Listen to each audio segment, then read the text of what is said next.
Bom, muito bem, capítulo 14 aqui do nosso livro E a Vida Continua. Novos rumos. Então, continuando aqui o encontro da senhora Serpa com o Túlio, né? A senhora Serpa, estática, não conseguiu articular palavra. Evelina, Evelina, gritava o moço como que dementado de júbilo. Agora que vi você, reconheço que estou vivo. Vivo. Cláudio considerou a delicadeza do momento e recomendou medidas para que o rapaz fosse abrigado no lar de Ambrósio, até que se lhe providenciasse hospitalização conveniente, de modo a se adaptar ao meio como se impunha. Depois de passes reconfortantes em que se lhe sossegaram as emoções, Túlio Mancini foi conduzido à residência dos modestos amigos que o acolheram alegremente, enquanto o grupo socorrista retornava ao campo doméstico. Distinto psicólogo, irmão Cláudio se absteve de qualquer alusões pessoais, a não ser nas frases ligeiras com que notificou a Fantine e a senhora Serpa a possibilidade de reverem um amigo reencontrado no dia seguinte, se o desejassem, prometendo indicar-lhe o endereço preciso, de vez que esperava situá-lo em dependência de reajuste e descanso, tão logo pudesse avistar alguma das autoridades cuja orientação se lhe vinculava à obra assistencial. Então, feito aqui o acolhimento desse espírito, ele então seria conduzido para uma instituição que desse para ele esses primeiros socorros e que Evelina, e assim como também, né, Evelina poderia ali visitá-lo, né, para poder estabelecer ali uma conversação mais objetiva. Ernesto, a seu túmulo, estimaria ouvir a companheira com respeito ao suicida, que lhes fora objeto de tantos comentários, desde a conversação primeira. No entanto, calava-se, observando-a francamente aparvalhada e apoiando-se-lhe ao braço em fundo silêncio. Na cabeça dele, Fantine, pensamentos contraditórios se embaralhavam, sugerindo inquirições sem resposta. Então Ernesto, na dúvida ali junto com ela, né? Não era Túlio um suicida? Perguntava-se. Lera bastante material informativo sobre suicidas, além da morte, e acreditava estivessem eles comumente agoniados nas duras penalidades a que se impunham pelo desacato às leis de Deus. Por que motivo escapara Mancini às corrigendas a que fazia jus, pervagando à vontade na província de alienados mentais, entre espíritos rebeldes e vagabundos? Homem educado, porém, buscou emudecer considerações e perguntas para unicamente reverenciar a perplexidade da amiga, que desde muito lhe ganhara o coração. Então é também interessante como nós tendemos a generalizar as coisas, né? Então, quando nós lemos um livro como Memórias de um Suicida, por exemplo, ele foi, só para a gente poder contextualizar, o Memórias de um Suicida, ele foi escrito, psicografado, né, pela Dona Ivone, trazendo como personagem principal o Camilo Cândido Botelho, né, um artista literário lá de Portugal do século XIX. Quando ele cometeu suicídio, nós conhecemos ali o ambiente que foi rotulado como o Vale dos Suicidas, e depois ele foi recolhido e levado para o Hospital Maria de Nazaré, tudo isso na região de Portugal. Né? Então ali naquelas proximidades daquele local. Então nós lemos aqui o nosso Memórias de um Suicida, e a partir dos nossos estudos, começamos a entender que todo mundo vai para aquele lugar. Todos os suicidas, obrigatoriamente, vão para aquele mesmo lugar. Só que nós nos esquecemos da época, nos esquecemos do ambiente, nos esquecemos do contexto. Então, na verdade, os espíritos na condição de suicídio criam um ambiente, sem dúvida nenhuma, bastante sofrido, bastante perturbador. Mas não podemos simplesmente imaginar que, geograficamente, todos eles estão vinculados no mesmo local. Aqui, nesse caso, por exemplo, junto a essa grande massa de espíritos, né, dementados e desequilibrados, nós encontramos um suicida. E a pergunta é, pela quantidade de espíritos que lá estão e pelo ambiente, será que apenas um suicida estava naquele local? Será que nós não podemos imaginar uma grande legião de espíritos que cometeram suicídio nas mais variadas condições e estão em sofrimento? Não tenhamos dúvida nenhuma naquele mesmo local? Então é importante a gente tomar muito cuidado, porque da mesma forma que aconteceu com a memória de um suicida, aconteceu também com André Luiz, que nós estudamos o nosso lar, e a nossa ideia de mundo espiritual é nosso lar, quer dizer, um espírito que desencarna no Japão, ele vai para nosso lar. Se ele desencarna lá na Moldávia, ele vai para nosso lar. E, na verdade, cada espírito vai para ambientes diversos no plano espiritual, em colônias diversas, exatamente de acordo com a afinidade que ele tem com aquele mesmo ambiente, com aquela mesma cultura, considerando também o seu próprio estado evolutivo.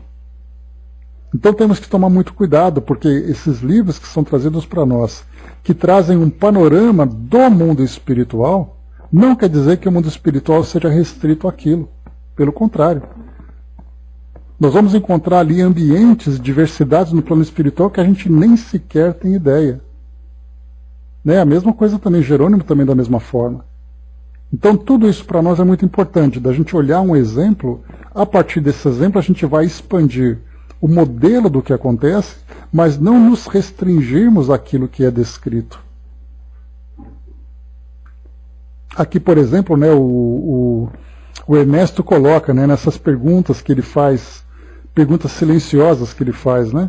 Não era Túlio um suicida? Lera bastante material informativo sobre suicidas além da morte, e acreditava estivessem eles comumente agoniados em duras penalidades, a que se impunham pelo desacato às leis de Deus. Como podemos dizer, então, assim, como é essa agonia e duras penalidades? Baseado em que a gente traça esse modelo?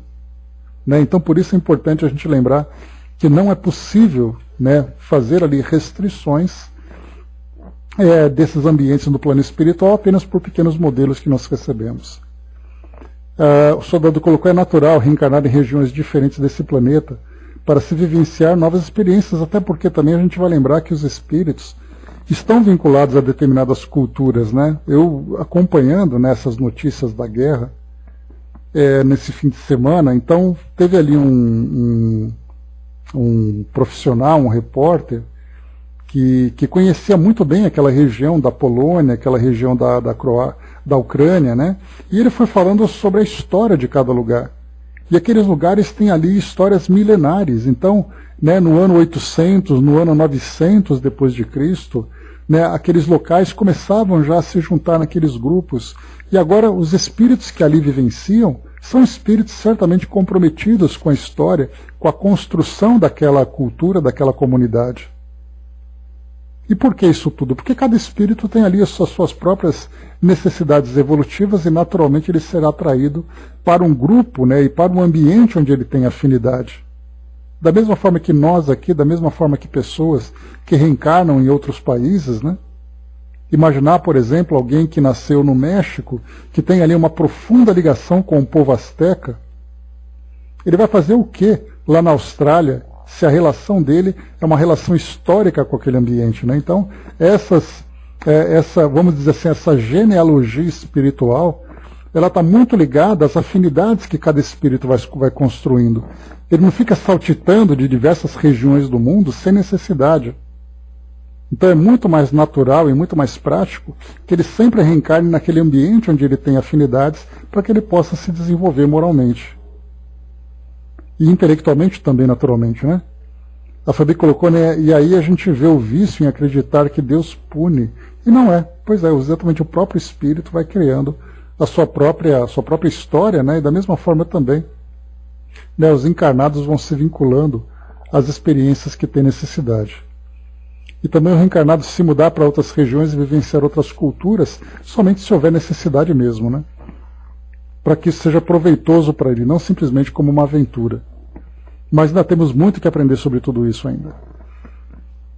Bom, então aqui foi colocado, né, que Mancini, então, usando ali uma grande descrição, acabou evitando ali qualquer tipo de comentário para que o espírito, para que Evelina não se sentisse mais constrangida do que ela já estava, né? Não era o momento de fazer perguntas.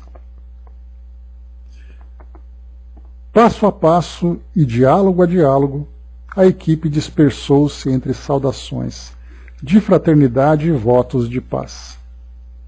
A sós com Evelina, entretanto, o generoso amigo, para dissipar os pensamentos constrangedores de que havia cercada, sorriu e falou com excelente humor, infundindo-lhe calma e otimismo. Excelentíssima senhora Serpa, se alguma dúvida nos restava sobre a morte de nossos corpos físicos, que já devem ter desaparecido no bojo da terra, já não nos é possível doravante qualquer incerteza, né? Então, um comentário bastante interessante da parte dele, né?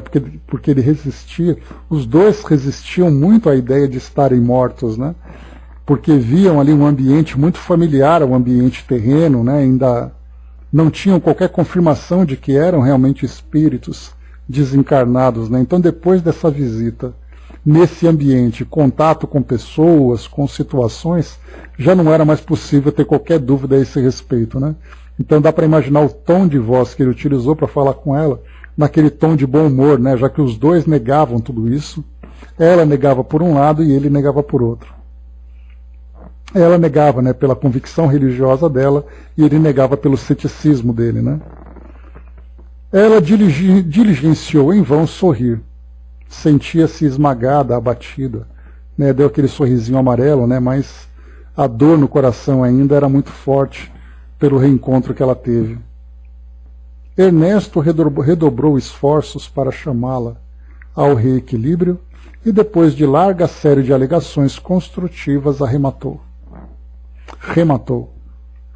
Acaso não temos nós solicitado trabalho? Quem dirá não tenhamos sido induzidos, sem perceber, pelas autoridades daqui ao achado de hoje? Esse Túlio, que lhe foi um dia companheiro de sonhos, será talvez para nós o começo de novos rumos, uma nova ocupação, um caminho de acesso à elevação espiritual a que nos cabe dar início. Você concordará em que o vemos necessitado de tudo. Aquela voz atormentada, aqueles olhos de doente, não nos enganariam. Estamos diante de alguém que solicita atenções imediatas e, a rigor, sendo pessoa de suas relações, é nosso parente próximo. Somos agora os únicos familiares que ele possui. Por que a amiga se referisse de leve à dor misturada de assombro que a descoberta lhe causara, Fantine voltou ao bom humor do princípio e gracejou de braços abertos. Que esperaria de melhor a senhora a fim de trabalhar? Cravou as mãos na cintura, num gesto que lhe era peculiar, e sublinhou. Quanto ao mais, minha querida amiga, lembro aqui a declaração filosófica de um velho companheiro. Convivei e purificai-vos. Estamos desencarnados e precisamos, como nunca, de burilamento moral. Se a presença de Túlio nos chama ao serviço que nos testará a capacidade de amor ao próximo, não hesitemos a abraçar as novas obrigações. Dias transcorreram até que os dois amigos conseguissem reavistar o rapaz, então suficientemente melhorado depois dos cuidados recebidos.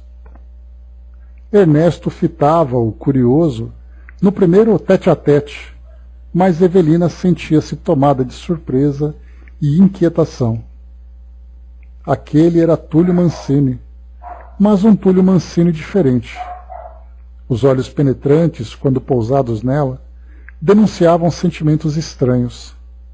Nem ela nem Fantine passavam despercebidos os propósitos enfermiços ali nascerem, ali mesmo, à frente dos dois, sem que o moço se soubesse intimamente visto e analisado.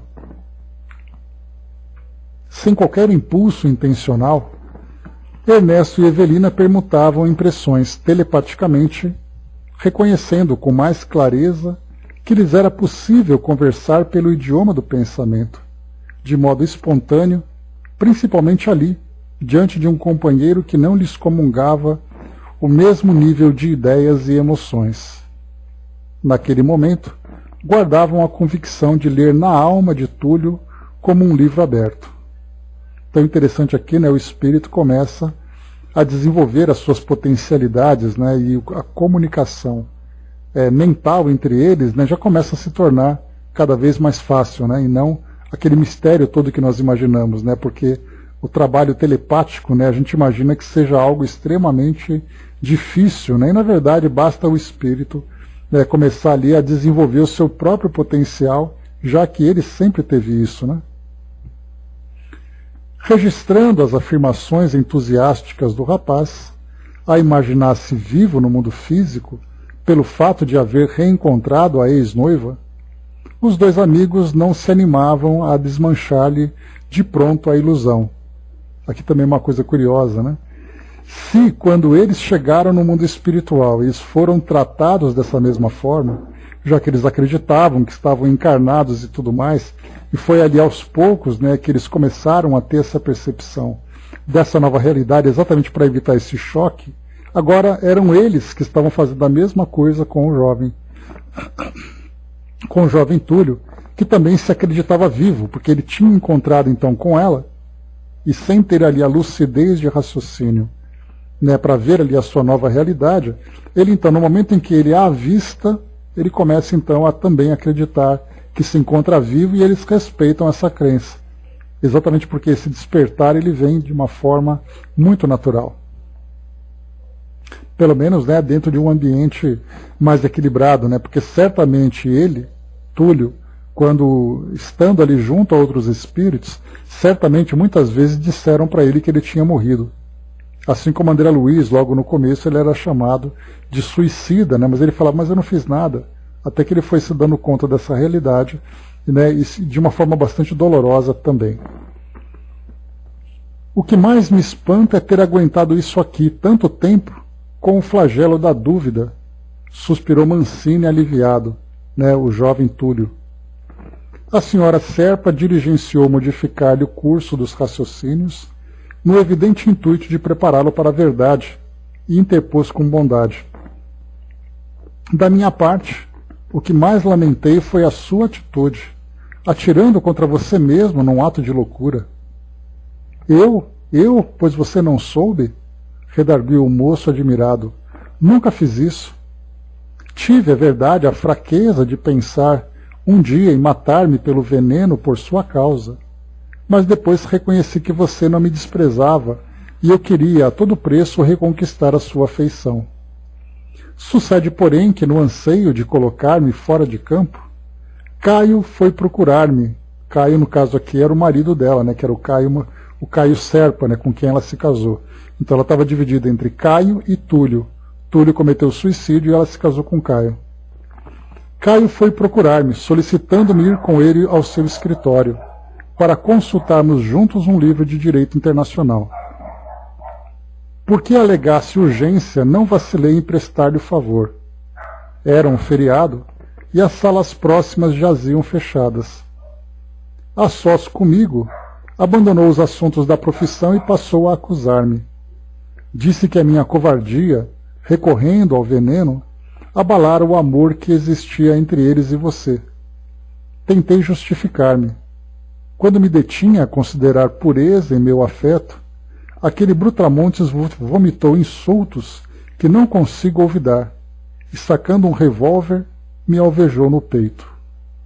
Caí no piso e nada mais vi. Acordei, não sei quando, num quarto de hospital, e desde então vivo enfermo e revoltado, buscando reaver a saúde para ensinar àquele biltre quanto vale a minha vingança. Então olha só a virada na história que a gente acaba de ver aqui, né? Todo mundo achava que ele tinha cometido suicídio e ele relata aqui que foi assassinado. Então já muda completamente o panorama que a gente começa a encontrar no plano espiritual. Um raio que caísse ali sobre os três não teria arrasado o ânimo da senhora Serpa quanto àquela revelação terrível.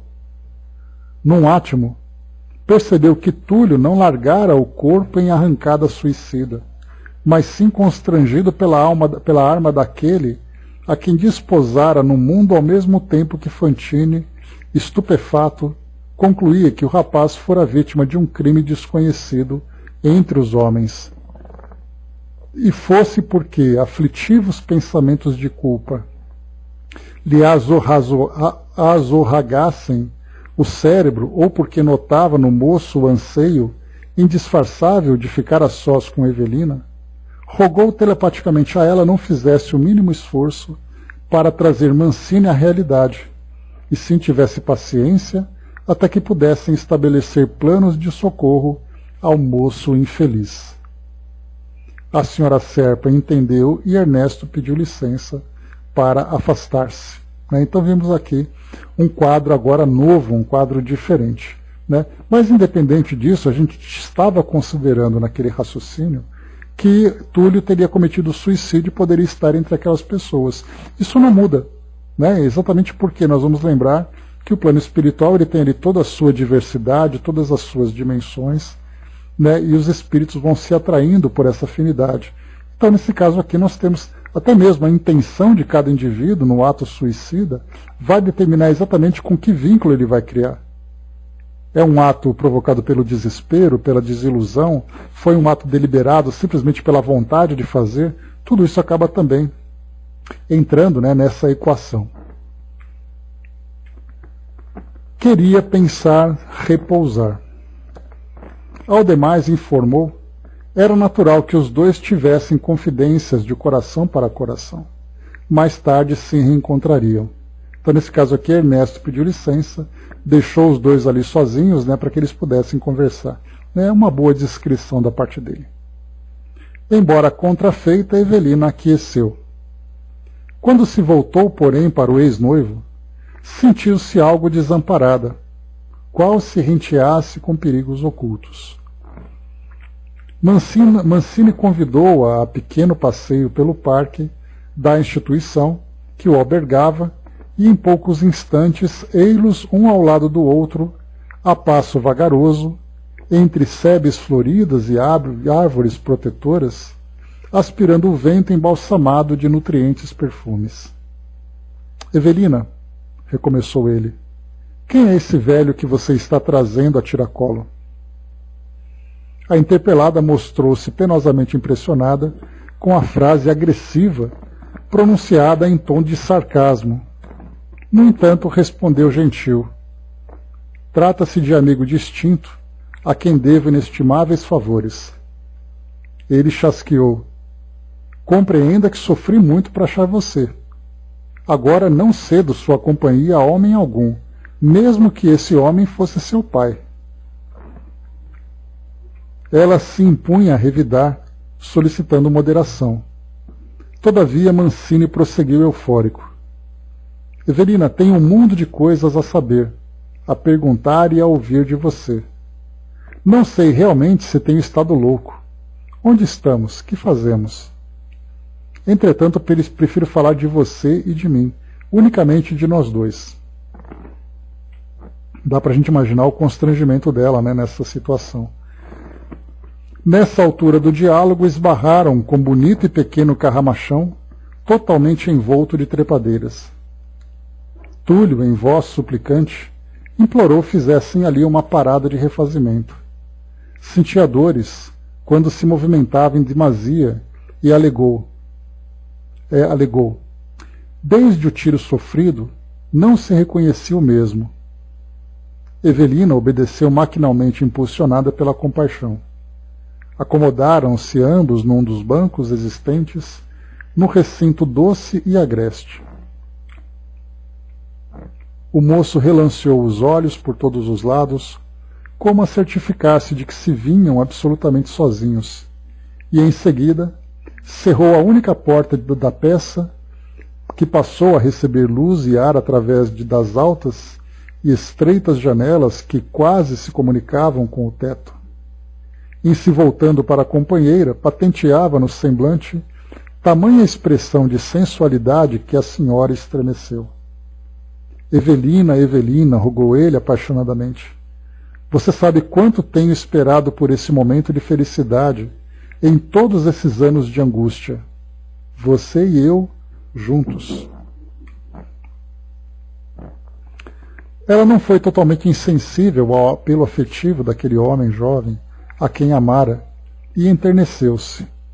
Relembrou as noites de cochichada, ternura nos parques e nos cinemas, antes de comprometer-se com Serpa. Sim, aquele era Mancini, o rapaz que a impressionara tanto. A mesma simpatia e a mesma voz de enamorado, acenando-lhe com a renovação do destino. Instintivamente rememorou as infidelidades do marido, o escárnio revestido de belas palavras que recebera dele tantas vezes em casa, e por um momento balançou-se-lhe outra vez o coração entre os dois, qual ocorrera nos tempos do noivado. Túlio estava agora diante dela, prometendo-lhe de novo um amor ardente e tranquilo. Achou-se como que inebriada pelas considerações que ouvia, mas a consciência vigilante impeliu-a a reajustar-se. Via-se dominada por estranho sentimento que a induzia para ele. No entanto, ao mesmo tempo, algo em Mancini, naquele instante, lhe impunha medo e certa repugnância. Não era ele mais o cavalheiro de outra época. Mostrava-se imponderado, desabrido. Moralmente refeita, Evelina confessava a si mesma que não lhe cabia o direito de ceder a quaisquer sugestões incompatíveis com a sua dignidade feminina. Casara-se. Devia ao esposo lealdade e acatamento. A consciência controlou a sensibilidade. A noção dos compromissos assumidos guardou-lhe a alma nobre e sincera. Impôs-se fortaleza e serenidade, resolvendo permanecer a cavalheiro de emoções que não se justificavam. Enquanto semelhantes reflexões lhe escaldavam a cabeça, Mancini continuava. Deixe-me recostar em seu colo, um momento só. Evelina, quero sentir o calor de seu coração. Tenho necessidade de você, qual o sedento quando se aproxima da fonte. Compadeça-se de mim. Observando os gestos de desconsideração que ele passara a assumir, a moça tentou recuar e replicou valorosa. Túlio, contenha-se. Não sabe você que desposei Caio, que tenho a responsabilidade de um lar? Oh, o infame! Compreendo que minha ausência longa terá levado você a desposar aquele canalha, mas isso não fica assim não. E depois de pausar alguns instantes, prosseguiu para a companheira estarrecida. Evelina, sei que você não é indiferente ao que sinto. Vamos, diga que me atende. Ato contínuo, intentou beijá-la. Embora possuída de assombro e temor, ela ganhou ânimo e, retrocedendo, reagiu indignada. Túlio, que é isso? Estará você louco? Tenho pensado em você dia e noite. Desde que tomei o balaço daquele patife, que levarei à cadeia, não tenho mais ninguém na imaginação. Não se compadece você de mim? Interessante que nesse trecho aqui, para a gente finalizar, a gente vai percebendo, né, a fixação desse espírito durante tanto tempo. Nesse período, né, em que do suicídio, lá na juventude, né, lembrando que Evelina desencarnou por volta dos 26 anos. Então ela ficou casada ali por 4, 5 anos, né, que foi mais ou menos esse período em que Túlio tinha cometido o suicídio pouco antes. E aí então ele ficou durante todo esse tempo recriando e revivendo essas mesmas imagens, só que agora a gente lembra sempre que no plano espiritual o pensamento, ou os pensamentos, né, ou a mente, melhor dizendo, acaba tendo ali uma grande potência na criação, diferentemente daquilo que acontece no nosso mundo material. Porque as coisas não se materializam pelo fato de nós pensarmos. Mas no plano espiritual nós mobilizamos fluidos, então, estando nesse ambiente sutil, né, a mente tem uma grande potência. E ele ficou durante tanto tempo nesse processo de auto-obsessão, e a pergunta que a gente coloca é, será que esses pensamentos a atingiam, quando encarnado, de uma forma tão impactante? Porque ali era quase que um processo obsessivo de um espírito desencarnado a um espírito encarnado que era ela. E também ao marido, né, já que ele desejava esse sentimento de vingança todo. Então, de que forma que tudo isso acabou prejudicando o grupo, né?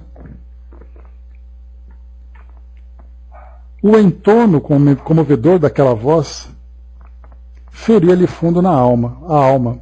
No entanto, a senhora Serpa objetou firme. Compreendo a sua estima e agradeço a lembrança. Mas julga você justo atacar-me assim, desrespeitosamente, quando já lhe falei que tenho marido e por isso mesmo contas a prestar? Mancini silenciou por momentos. Em seguida, exibiu nos olhos esgazeados a perturbação que lhe passou a senhorar os mecanismos da mente. Transfigurou o pranto em escárnio e desfez numa gargalhada terrível. Deixa eu ver aqui. Eu vou parar por aqui, porque agora vem toda essa parte deles, né? Então a gente dá uma paradinha nesse trecho, quando eles começam então a conversar sobre tudo isso, e depois então vem aqui todo esse desequilíbrio que ele começa a mostrar, né? Porque apesar de estar naquele local, ele continua ainda se apresentando dessa forma tão desorientada, né? E agora mais do que nunca com os pensamentos aflorando, né? Mais ainda ele se mostra dessa forma, agora, né? Mais perturbado ainda. Bom, enquanto isso, né? Nós temos aqui, deixa eu ver, só um instantinho, né? A Fabi trouxe para nós aqui uma mensagem. Muito obrigado pela participação aqui com a gente. Diz assim para nós: queridos amigos, um dia de muita paz para todos. O mundo espiritual é tão vasto como vasto é o universo, e como vasto é o universo individual de cada um.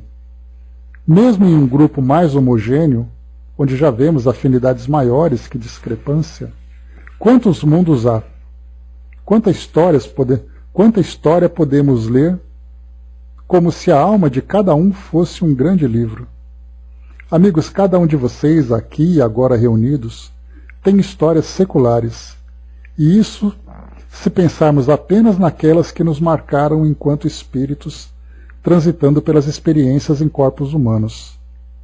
Desde o princípio da história de cada um de nós, somos e sempre fomos e sempre seremos filhos de mesmo Pai, do mesmo Criador de cada estrela, de cada ser que habita a Terra, onde florescem as mais belas flores, que habita os oceanos ainda desconhecidos, que habita os mundos que se espalham pelo universo sem fim. Mas todos, sem uma única exceção, temos sobre nós o olhar cuidadoso do Pai Criador, que não descuida da evolução de nenhuma de suas criaturas. Acaso acreditam que os animais seriam esquecidos desse cuidado? Tudo está sujeito ao seu cuidado e amor. Quanto aos que muitos erram, quanto aos irmãos suicidas, quanto àqueles que ainda se comprazem no mal ou erram sem saber, quanto àqueles que erram, mesmo sabendo, porque ainda inexperientes nas lidas do sentimento, e aqueles que erram ainda porque estão aprendendo e caminhando. Mesmo quando já buscamos acertar e fazer o bem. Em tudo, em todos e sempre, o braço amigo do Pai envolvendo seus filhos, rumo à perfeição para a qual foram criados por meio de leis soberanas, sábias, amorosas, tanto quanto o seu Criador.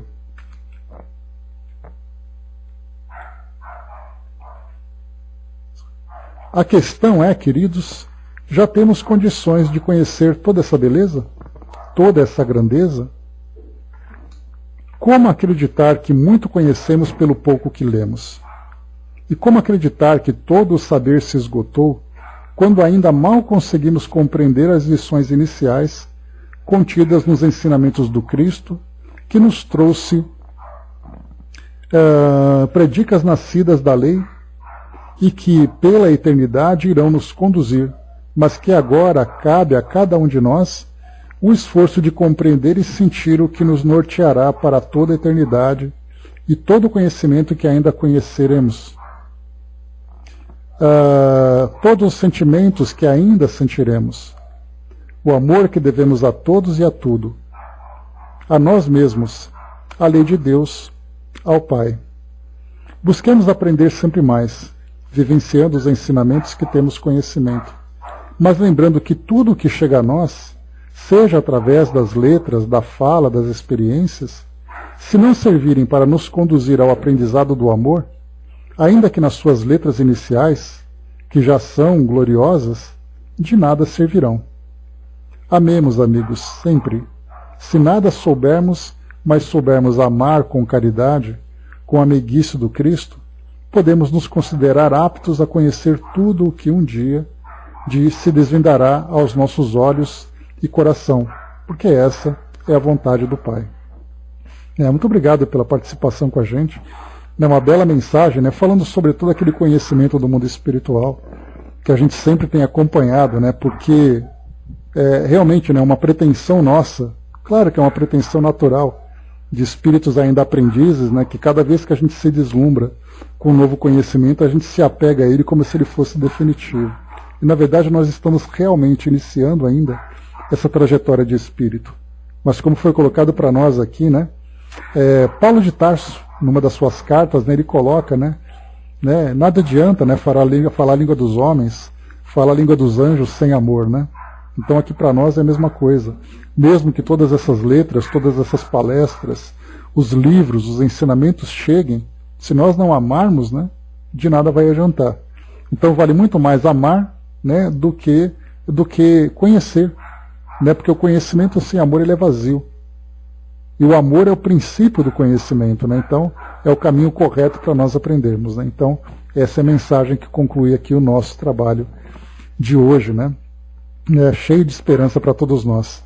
E certamente em todos os cantos do universo, todos os seres, todas as criaturas estão ali amparadas, sendo bem destinadas para esse caminho de progresso e de evolução também. Bom, nós paramos então aqui nesse diálogo formado aqui por Evelina e Túlio, aqui na página 109, a gente continua na próxima quarta-feira, vendo aqui que esse nosso amigo ele começa então a mostrar aquele temperamento desequilibrado,